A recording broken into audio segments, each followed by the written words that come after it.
Hello everyone, welcome to this YouTube channel and it's me your educator Jyoti।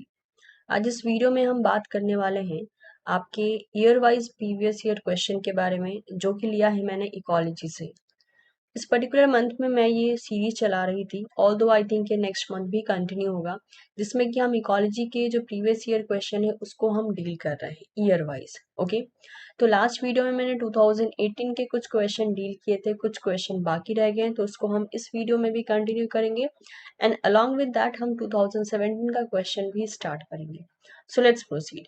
मेरा नाम है ज्योति कुमारी और अगर आप मुझे प्लेटफॉर्म पे फर्स्ट टाइम देख रहे हैं तो आप मुझे अनअकैडमी के प्लेटफॉर्म पे फॉलो भी कर सकते हैं by just searching my name that is Jyoti Kumari. आपको अगर इन केस कोई भी इंफॉर्मेशन लेने में दिक्कत होती है रिगार्डिंग एनी फ्री क्लासेस, क्योंकि अभी जिस क्लास में आप मुझे देख रहे हैं वो है एक फ्री क्लास, तो आप मुझे टेलीग्राम चैनल पे ज्वाइन कर सकते हैं। टेलीग्राम चैनल का नाम है CSIR लाइफ साइंस ज्योति कुमारी।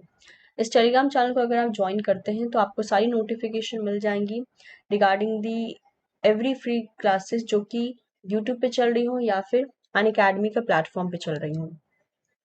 अनअकैडमी के प्लेटफॉर्म पे मेरी बहुत सी पेड क्लासेस भी चलती हैं जिसको कि आप एक्सेस कर सकते हैं। और फिलहाल में अगर मैं मेगा ऑफर की बात करूं तो अनअकैडमी ने यहाँ पर अभी मेगा ऑफर निकाला है जो कि वैलिड रहेगा 21 से 27 अक्टूबर तक। एंड अकॉर्डिंग टू दैट आप अगर 12 मंथ का सब्सक्रिप्शन लेते हैं तो उस पर आपको 2 मंथ का सब्सक्रिप्शन फ्री मिल जाएगा। मतलब कि आपको पे सिर्फ 12 मंथ का करना है, उसके ऊपर 2 मंथ का एक्स्ट्रा सब्सक्रिप्शन मिलेगा जो कि आपको कुछ भी कॉस्ट नहीं करेगा। यानी पेमेंट आप 12 मंथ का करोगे लेकिन आपको जो बेनिफिट मिलेगा वो टोटल 14 मंथ का मिलेगा। ये जो ऑफर है ये सिर्फ 21 से 27 तक एप्लीकेबल है, that is for only 1 week. अब अगर हम बात करते हैं पेमेंट की तो अनअकैडमी के पास बहुत से अलग अलग पेमेंट मेथड्स अवेलेबल हैं, मेनली पैकेजेस अवेलेबल हैं जो कि आप देख सकते हो 24 months, 12 month and 6 month.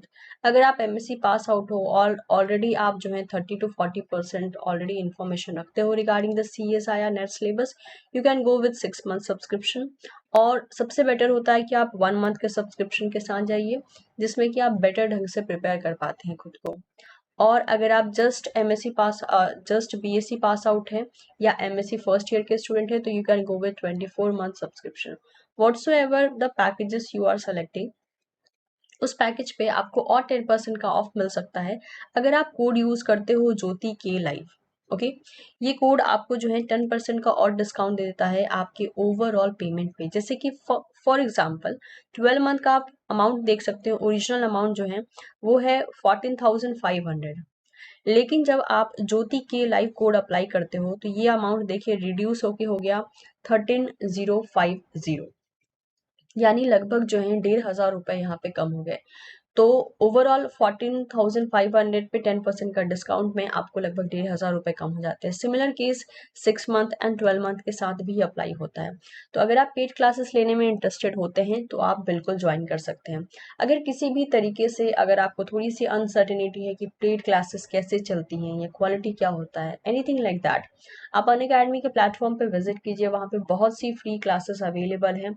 Specially it would be great अगर आप सिर्फ थ्योरी क्लास को देखोगे तो आपको एक आइडिया मिल जाएगा about the quality, about your understanding कि आप कितना समझ पा रहे हो। ठीक है, पेड क्लासेस की बेनिफिट की बात करूँ तो यहाँ आपको लाइव क्लासेस मिल जाती हैं, PDF notes, doubt clearing sessions, recording मिल जाती है आपको सारे सेशंस की, टेस्ट सीरीज। इनफैक्ट आप एक सब्सक्रिप्शन में सभी एजुकेटर्स को अटेंड कर सकते हो और मैक्सिमम यूनिट्स को कवर कर सकते हो। अगर मैं अपनी बात करूं कि मैं प्लेटफॉर्म पे कौन कौन सी यूनिट कवर करती हूँ, that is unit number 2, 4, 5, 6, 10 and 11। तो इसके साथ साथ आप स्पेशल क्लासेस को भी एक्सेस कर सकते हो जिसके फीचर्स कुछ इस तरीके से है। You are going to get the polls for every question, raise the hand feature है।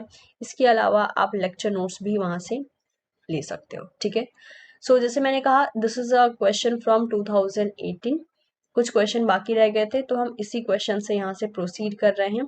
आप फटाफट से इस क्वेश्चन को सॉल्व कीजिए और कमेंट सेक्शन में आप मुझे आंसर बता सकते हैं। And after few minutes I am going to decode this question for you and will see कि इसका आंसर क्या होगा।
Okay, let's C.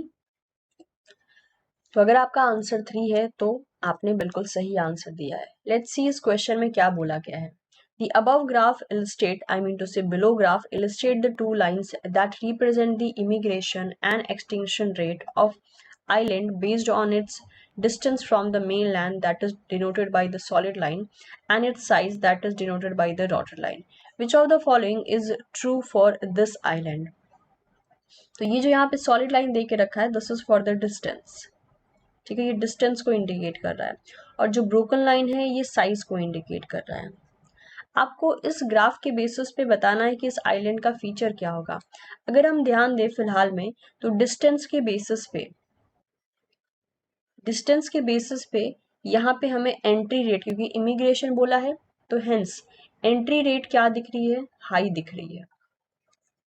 ओके, इस आइलैंड की अगर हम स्टोरी देखें तो, और साइज के बेसिस पे अगर हम कहें तो साइज के बेसिस पे इन्होंने एग्जिट दिखा के रखा है, और एग्जिट रेट हमें लो मिल रही है। तो अगर हम एक ऐसे आइलैंड की बात करें डिस्टेंस के बेसिस पे जिसमें एंट्री रेट बहुत हाई होगी, तो डिस्टेंस के मामले में वो आइलैंड मेन आइलैंड के नियर पाया जाएगा, तभी एंट्री रेट हाई हो सकती है, अदरवाइज नहीं। नियर यानी क्लोज, यानी नजदीक होगा वो आइलैंड। और साइज के मामले में क्योंकि एग्जिट लो है, हेंस कहीं भी अगर एग्जिट लो है मतलब कि वहां पर स्पेस ऑलरेडी बहुत ज्यादा है, स्पेस ज्यादा है मतलब कि वो एरिया ऑलरेडी लार्ज है। यानी इस ग्राफ को लेकर हम ये बोल सकते हैं कि ये ग्राफ एक ऐसे आइलैंड का है जो कि मेन आइलैंड से काफी ज्यादा क्लोज है और साइज के मामले में काफी ज्यादा लार्ज है। इसी केस में जो है हमें देखने को मिलेगा ये पर्टिकुलर ग्राफ। तो पहला ऑप्शन है it is close to the mainland and is very small. तो ये क्लोज तो है मेन आइलैंड के, लेकिन ये स्मॉल नहीं है, ये लार्ज है। सेकेंड है it is far from the mainland, ये फार नहीं है, ये क्लोज है। थर्ड है it is close to the mainland, बिल्कुल सही, एंड इज वेरी लार्ज, एकदम सही। तो हमारा डिजायर आंसर यहाँ पे थर्ड हो जाता है। ओके, अगला क्वेश्चन है, इसे भी आप सॉल्व कीजिए and then you can tell me the answer in comment section.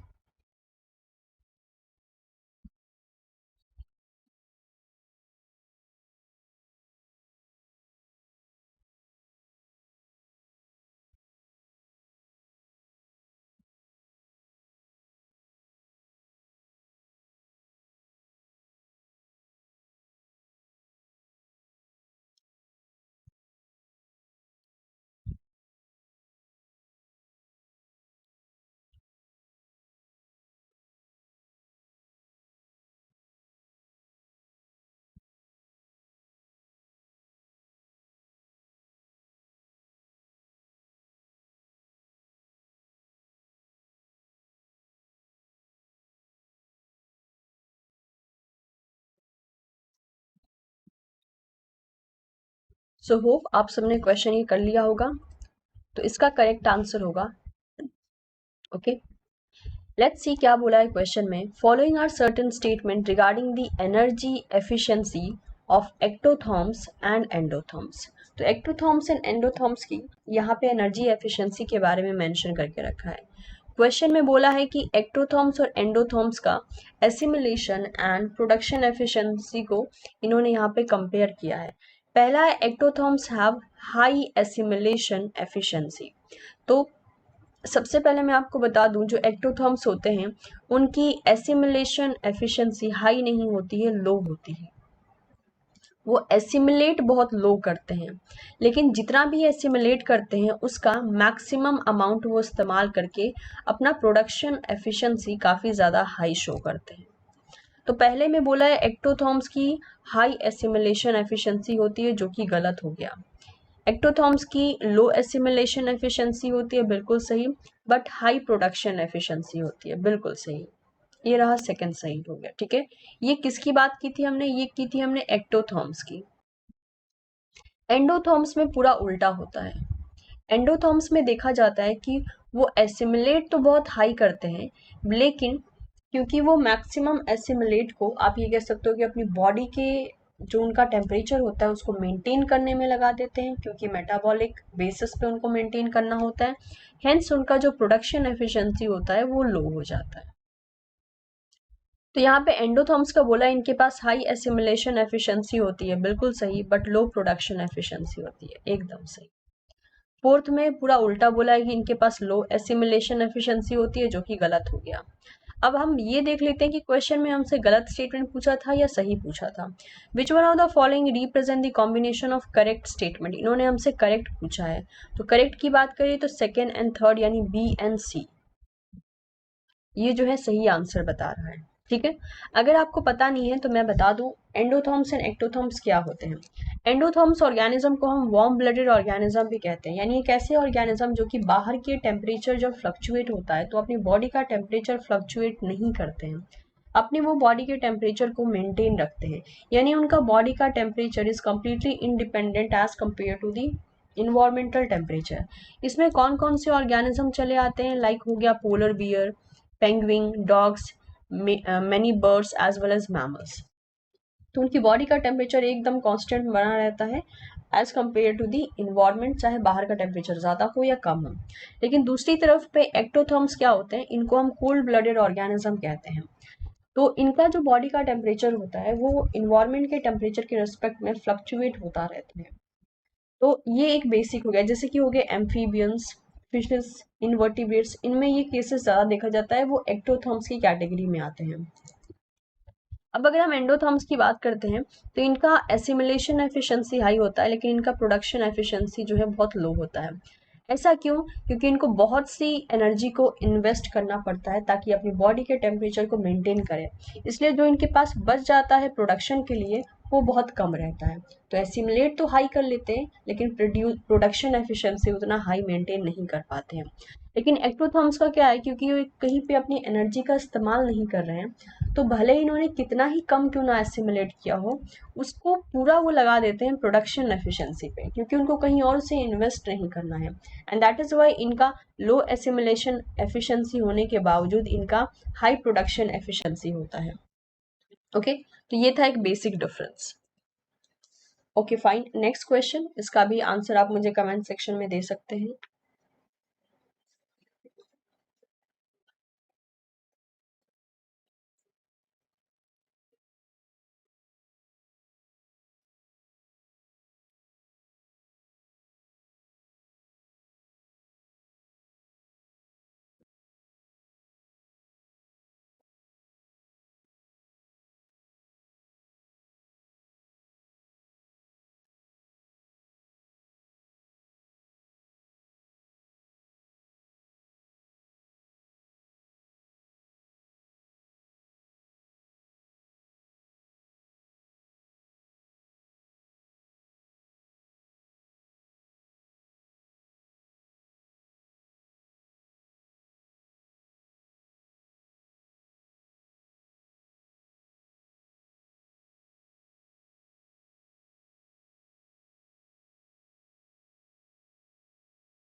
Okay, let's see the answer.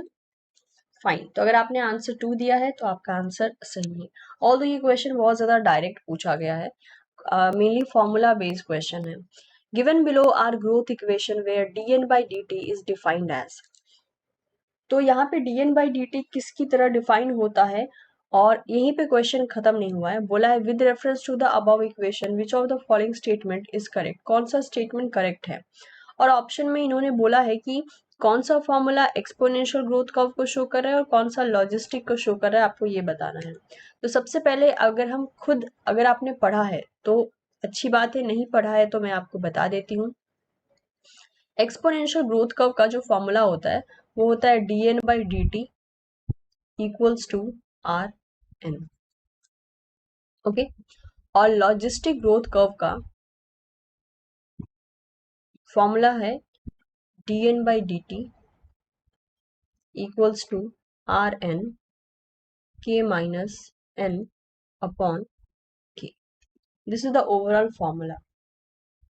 अब अगर आप इसको देखना चाहोगे तो फर्स्ट में ही बोला D N by D T equals to R N divided by K, ऐसा कोई भी फॉर्मूला यहाँ एग्जिस्ट नहीं करता। ठीक है, नेक्स्ट है D N by D T equals to R N, ये हमारा एक्सपोनेंशियल के साथ मैच हो जा रहा है, यानी B is somehow showing the exponential growth curve. C को देखते हैं, D N by D T equals to R N K minus N upon K, इन्होंने के माइनस एन अपॉन एन लिख दिया जो कि गलत है, सिली मिस्टेक ही है लेकिन गलत है, राइट। नेक्स्ट है डी को देखिए जरा, डी यहाँ पर सही हो गया, D N by D T equals to R N K minus N upon K. ठीक है, तो यहाँ बी जो है एक्सपोनेंशियल को दिखा रहा है एंड डी लॉजिस्टिक को दिखा रहा है। तो यहाँ बोला है B represent the exponential growth curve, बिल्कुल सही। A represent logistic, A logistic को तो नहीं दिखा रहा है। नेक्स्ट है B represent the exponential growth curve, बिल्कुल सही, and D represent the logistic growth curve, एकदम सही। तो हमारा आंसर हो गया यहाँ पर 2। ओके, नेक्स्ट क्वेश्चन, आप मुझे आंसर कमेंट सेक्शन में बता सकते हैं।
Okay, let's see. तो अगर आपका आंसर 2 है तो वो आंसर सही है। देखते हैं क्या बोला गया है यहाँ पर। विच of the following statement is incorrect, कौन सा यहाँ पे स्टेटमेंट ऐसा है जो कि इनकरेक्ट है। अबाउट द कीस्टोन स्पीसीज, जो कि कीस्टोन स्पीसीज के बारे में बता रहा है। पहला है species other than a consumer can be a keystone species, consumer के अलावा जो अदर स्पीसीज होती हैं वो कीस्टोन स्पीसीज हो सकती हैं। तो कीस्टोन स्पीसीज में बहुत कुछ इंक्लूडेड होता है, ठीक है, जैसे कि हो गया ऑटोट्रॉप्स यानी प्लांट्स इंक्लूडेड होते हैं, एनिमल्स इंक्लूडेड होते हैं, फिशेस भी इंक्लूड हो जा, मतलब कि अलग अलग बेस, नॉट फिशेस, आप ये कह सकते हो कि एनिमल्स भी इंक्लूड हो सकते हैं, एग हो सकता है, कोई वाटर में रहने वाला क्रिएचर हो सकता है, एम्फीबियंस हो सकते हैं, तो बहुत से कैटेगरी आती हैं। ठीक है, तो कंज्यूमर के अलावा भी बहुत सी ऐसी स्पीसीज होती हैं जो कि कीस्टोन स्पीसीज हो सकती हैं, तो दिस इज ट्रू। नेक्स्ट देखिए, keystone species has influence on इस its community proportionate to its abundance, तो यहाँ पे प्रपोर्शनेट नहीं होता है, मतलब कि ऐसा नहीं है कि जितना ज्यादा नंबर होगा स्पीसीज का उतना ही बड़ा इफेक्ट होगा, ऐसा नहीं होता है। इनफैक्ट डिसप्रपोर्शनल होता है कि नंबर कम भी हुआ तो भी वहां पे इफेक्ट ज्यादा होता है, ये हो गया डिसप्रपोर्शनल, इट शुड बी डिसप्रपोर्शनल इफेक्ट। तो ये गलत हो गया, आपसे इनकरेक्ट ही पूछा था, तो आपका सेकेंड आंसर ही सही हो गया। नेक्स्ट बोला है removing a keystone species can reduce the species richness of community, very true. अगर आप कीस्टोन स्पीसीज को रिमूव कर देते हो कम्युनिटी से तो वो पूरी कम्युनिटी का जो एक स्पीसीज रिचनेस होता है उसको रिड्यूस कर सकता है। फोर्थ है removing a keystone species can affect successive trophic level causing the trophic cascade, true. अगर आप एक कीस्टोन स्पीसीज को हटाते हो तो उसके बाद जो सक्सेसिव ट्रॉपिक लेवल होते हैं उनमें भी डिसबैलेंसिंग शुरू हो जाती है, जिसकी वजह से जो पूरा का पूरा ट्रॉपिक लेवल है वो क्लैश होने लगता है। ठीक है, तो हमारा आंसर हो गया सेकंड।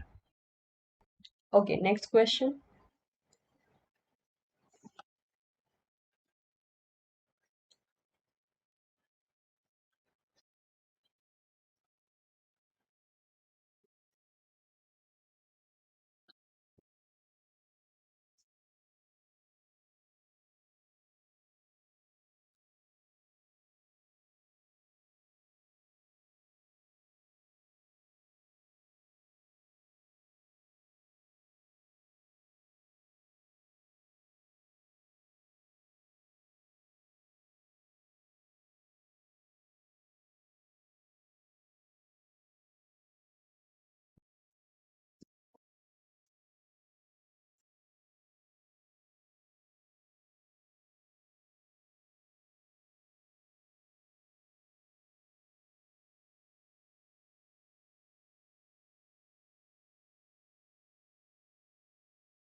सो होप आपने इसका आंसर कर लिया है। तो इसका आंसर होगा 4। लेट्स सी 4 कैसे होगा। बोला है species whose life history strategies allow for high intrinsic rate of increase, that is R strategist, will also exhibit the following except। तो R strategist जो होते हैं जिसे हम R species भी कहते हैं, इनकी कुछ यहाँ पर लाइफ से रिलेटेड कुछ पॉइंट्स दिए गए हैं। बोला जा रहा है सारे ही पॉइंट सही हैं एक्सेप्ट वन, कोई एक ऐसा यहाँ पॉइंट है जो कि गलत है। पहला बोला है high tolerance for both environmental instability and low quality resources. तो इनके पास टॉलरेंस लेवल बहुत हाई होता है। अगर इन्वायरमेंट जिस इन्वायरमेंट में ये रह रहे हैं अगर वो स्टेबल नहीं है तो उसके लिए भी इनके पास टॉलरेंस लेवल हाई रहता है। साथ ही साथ लो क्वालिटी के लिए भी इनका टॉलरेंस लेवल हाई रह सकता है। तो somehow this is a true condition, क्योंकि आर सेलेक्टेड स्पीसीज के केस में क्या होता है कि इनके पेरेंट्स जो हैं ऑब्वियसली ऑफस्प्रिंग को जन्म देते हैं और उनको ऊपर कोई पेरेंटल केयर शो नहीं करते हैं, जिसकी वजह से जो स्पीसीज वहाँ रह जाती हैं वो समहाउ एक टॉलरेंस लेवल को सीख जाती हैं, स्पेशली वो जो सर्वाइव कर जाती हैं। ठीक है, तो चाहे किसी भी टाइप की इन्वायरमेंटल इंस्टेबिलिटी आई या आगे चल के कितना भी रिसोर्स की जो क्वालिटी है वो लो मिले, समहाउ उनके पास टॉलरेंस लेवल हाई होता है। तो पहला तो स्टेटमेंट सही बोला है। सेकेंड बोला है short period of exponential population growth वो शो करते हैं, ये भी सही है। आर स्पीसीज जो है उनके लिए हम कुछ ऐसा ग्राफ ड्रॉ करते हैं कि शॉर्ट पीरियड के लिए वो इस टाइप का ग्रोथ कर्व शो करते हैं। ये जो ग्रोथ कर्व है इसे हम बोलते हैं जे शेप, और ये स्पेशली वो ऑर्गेनिज्म शो करते हैं जो कि एक्सपोनेंशियली ग्रो करते हैं। लेकिन द रियलिटी इज दैट कुछ टाइम बाद जब इनका पॉपुलेशन जो है समहाउ बहुत ज़्यादा बढ़ जाता है, स्पेशली एज कम्पेयर टू कि जिस एरिया में वो रह रहे हैं, तो कहने को हम एक्चुअल में इस स्पीसीज के लिए सिर्फ यहीं तक ग्राफ को डील करते हैं, बट अगर मैं रियलिटी बेस की बात करूँ तो ये रियलिटी आगे भी बढ़ती है और ये पॉपुलेशन भी कभी ना कभी सैचुरेट होती है। लेकिन इतने आगे तक हम आर स्पीसीज के लिए डील ही नहीं करते हैं, क्योंकि इतने आगे तक जब हम डील करते हैं तो फिर कैरिंग कैपेसिटी का कंसेप्ट आने लगता है और उसमें हम फिर केस सिलेक्टेड स्पीसीज को ले लेते हैं। But the reality is that कोई भी स्पीसीज हो वो एक टाइम पे ऐसा होगा ही कि वो समहाउ जाकर सैचुरेट होंगी ही, क्योंकि मतलब हर एक एरिया में रिसोर्सेस अनलिमिटेड नहीं है, और अनलिमिटेड रिसोर्सेस का एजम्पशन हम एक्सपोनेंशियल में करते हैं। बट दिस इज ट्रू कि शॉर्ट पीरियड के लिए ये population logistic growth curve show करती है। वो शॉर्ट पीरियड कितना होता है, वो कुछ इतना टाइम का होता है, मतलब कि जो जितना ये बढ़ रही है मतलब पॉपुलेशन का साइज इतना होने तक वो एक एक्सपोनेंशियल ग्रोथ कर्व शो कर रही होती है। तो this is a true statement. Next है reproductive strategy that involve the random mating, semelparity and little or no parental investment. ये भी बिल्कुल सही है। इनकी जो रिप्रोडक्टिव स्ट्रैटेजी होती है इसमें ये रैंडमली मेट करते हैं। ठीक है, कोई इसमें ऐसा कुछ सिलेक्शन बेसिस पे नहीं होता है, रैंडम मेटिंग करते हैं। सेमल पैरिटी का मतलब होता है कि पूरी लाइफ में सिर्फ एक बार ही रिप्रोड्यूस करते हैं, उसके बाद मैक्सिमम टाइम इनकी डेथ हो जाती है और दे विल नॉट रिप्रोड्यूस। और एक ही बार रिप्रोड्यूस करते हैं इसलिए अपने मैक्सिमम पोटेंशियल तक रिप्रोड्यूस करते हैं, यानी मैक्सिमम नंबर ऑफ ऑफस्प्रिंग को प्रोड्यूस करते हैं। एंड दैट इज वाई ये कोई पेरेंटल केयर नहीं दे पाते हैं, क्योंकि सारी एनर्जी तो इन्होंने रिप्रोडक्शन में निकाल दी। पेरेंटल केयर के लिए जो है इनके पास कोई और स्ट्रैटेजी बचती नहीं है। This is also true. Fourth में बोला है survivorship that show density dependent mortality typically exhibit type 1 और टाइप 2 सर्वाइवरशिप। तो यहाँ पे जो ओवरऑल देखा जाता है सर्वाइवरशिप, ये यहाँ पे डेंसिटी इंडिपेंडेंट होते हैं। ठीक है, डिपेंडेंट नहीं होते हैं, इंडिपेंडेंट होते हैं। और इतना ही नहीं, ये type 1 and type 2 survivorship curve नहीं शो करते हैं, ये टाइप 3 को शो करते हैं। तो यहाँ दो दो चीजें जो है गलत दे के रखी हैं, that is why we are saying that option 4 is wrong. ठीक है, next question.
Okay, let's see the answer.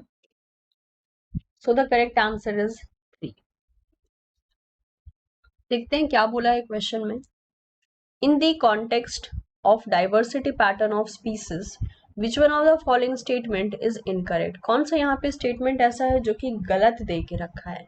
पहला है alpha diversity is a diversity with in a single community. Obviously this is a true statement. ठीक है, मान लीजिए ये community है, तो इसके अंदर की जो डाइवर्सिटी होगी इसे हम अल्फा डाइवर्सिटी कहेंगे. सेकेंड है beta diversity is the measure of change in the species composition from one community और हैबिटेट टू द अनदर. बिल्कुल सही. अगर ये ए हैबिटेट था और मान लेते हैं ये बी हैबिटेट है, तो इनके बीच की डाइवर्सिटी को बताने वाला कौन होगा? Beta diversity.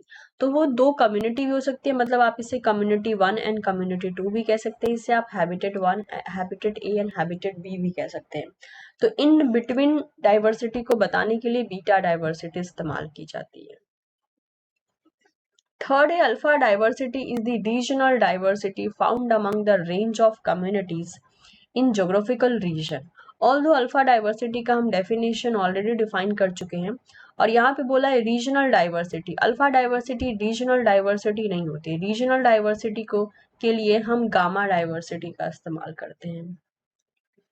फोर्थ में बोला है gamma diversity is the regional diversity found among the range of communities oblique habitat in the geographical region. बिल्कुल सही.